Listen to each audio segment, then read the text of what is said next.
dan diberikan hidayah untuk istiqomah di jalannya. Dari sekalian yang dirahmati oleh Allah Subhanahu wa taala,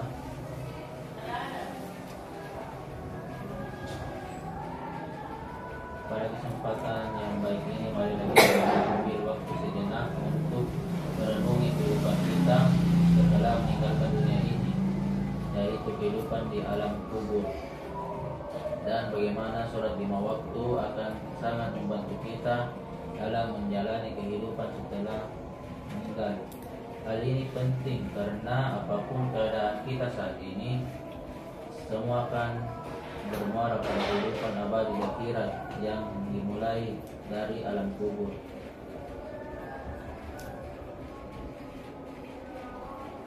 Kehidupan di alam kubur. Kehidupan di alam kubur adalah tahapan pertama dari kehidupan akhirat, di mana setiap manusia yang sudah meninggal akan menunggu hingga akhir kiamat tiba. Rasulullah Shallallahu Alaihi Wasallam bersabda, kubur adalah tempat pertama dari beberapa tempat di akhirat. Jika seseorang selamat di sana, maka yang setelahnya akan lebih mudah baginya. Namun jika tidak selamat di sana, maka yang setelahnya akan lebih berat baginya. Dari hadis ini kita memahami bahwa alam kubur adalah pintu pertama menuju akhirat, tempat di mana amal perbuatan kita akan diuji. Jika seseorang baik amalnya, ia akan mendapatkan nikmat di alam kubur. Namun jika ia lalai dalam menjalankan kewajiban agama, maka siksa kubur akan menjadi awal penderitaannya. Siksa kubur bagi orang yang lalai. Adik-adik yang dirahmati oleh Allah, ada banyak hal yang menjadi penyebab seseorang mendapat siksa di kubur. Di antaranya adalah lalai dalam menjalankan kewajiban sholat 5 waktu, sering berkata dusta dan memfitnah. Salah satu sebab utama siksa kubur adalah tidak menjaga sholat.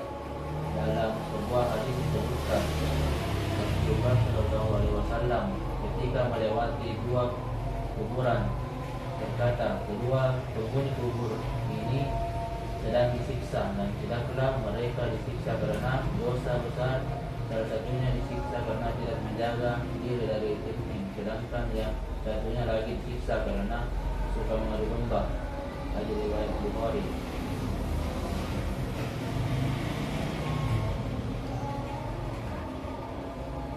Hadis ini menjelaskan bahwa hal-hal yang dianggap remeh seperti tidak menjaga kebersihan dan suka mengadu domba bisa menjadi sebab siksa kubur.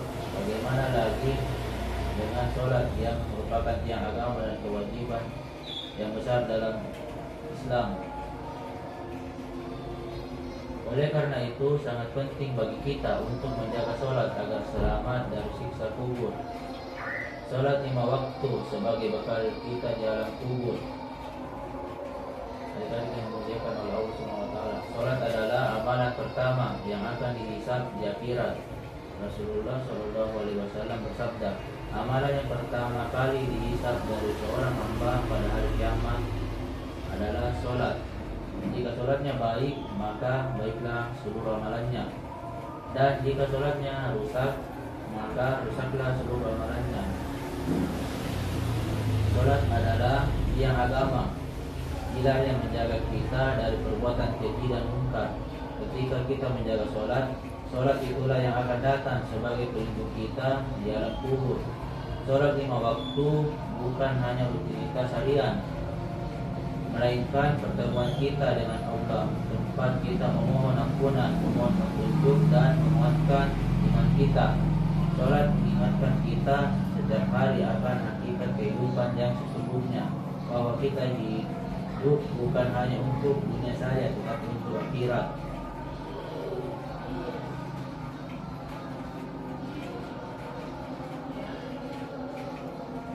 Setiap rakaat yang kita laksanakan dengan penuh kehusukan, setiap bacaan yang kita lafazkan dengan ikhlas akan menjadi teman kita kelak di alam kubur.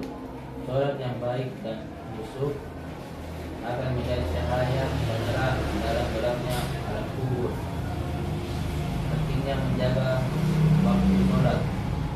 Saudara-saudaraku, menjaga sholat berarti tidak hanya sekedar melaksanakan sholat, tetapi juga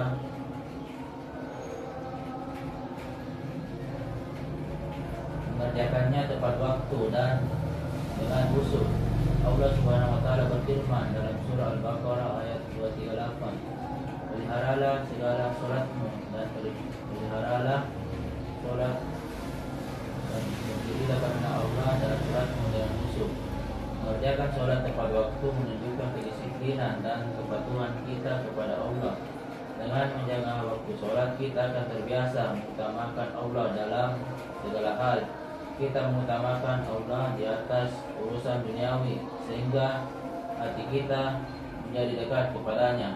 Jika kita disiplin menjaga sholat, maka akan merasakan bahwa sholat menjadi sebuah kebutuhan, bukan sekedar kewajiban. Bagaimana sholat mengaruhi akhlak kita? Selain menjadi pelindung dalam kubur, sholat juga membentuk karakter dan akhlak kita. Dengan mengerjakan sholat, kita diingatkan untuk tidak melakukan perbuatan keji dan mungkar. Sholat mencegah kita dari berbohong, bersikap angkuh, dan berbuat dosa. Sholat mendidik kita untuk senantiasa rendah hati, bersyukur, dan bersabar.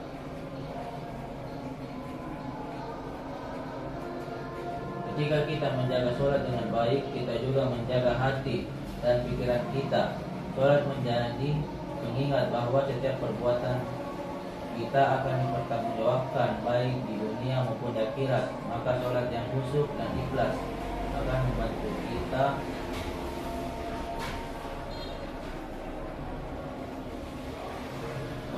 untuk menjadi pribadi yang lebih baik, yang tidak hanya mengutamakan kehidupan dunia, tetapi juga menyiapkan bekal untuk akhirat. Mari kita jaga sholat untuk bekal di alam kubur.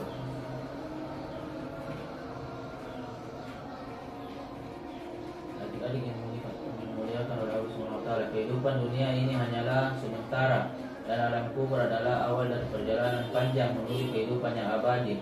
Untuk itu mari kita persiapkan bekal sebaik-baiknya dengan menjaga sholat 5 waktu. Janganlah kita lalai dan menyepelekannya kewajiban ini, karena sholat adalah bekal yang menemani kita di alam kubur dan akan menjadi penentu bagi keselamatan kita di akhirat. Marilah kita berdoa semoga Allah SWT memberikan kita kekuatan dan keistiqomahan dalam menunaikan sholat 5 waktu. Semoga sholat yang kita laksanakan setiap hari menjadi amal soleh yang akan menerangi alam kubur kita, melindungi kita dari siksa kubur, dan mengantarkan kita ke dalam surganya. Assalamualaikum warahmatullahi wabarakatuh. Assalamualaikum warahmatullahi wabarakatuh. Waalaikumsalam warahmatullahi wabarakatuh. Setelah Ferdi lulus SMP, Ferdi rencananya mau kemana? SMA 9. Dan bisa masuk ke 198 kan? Yang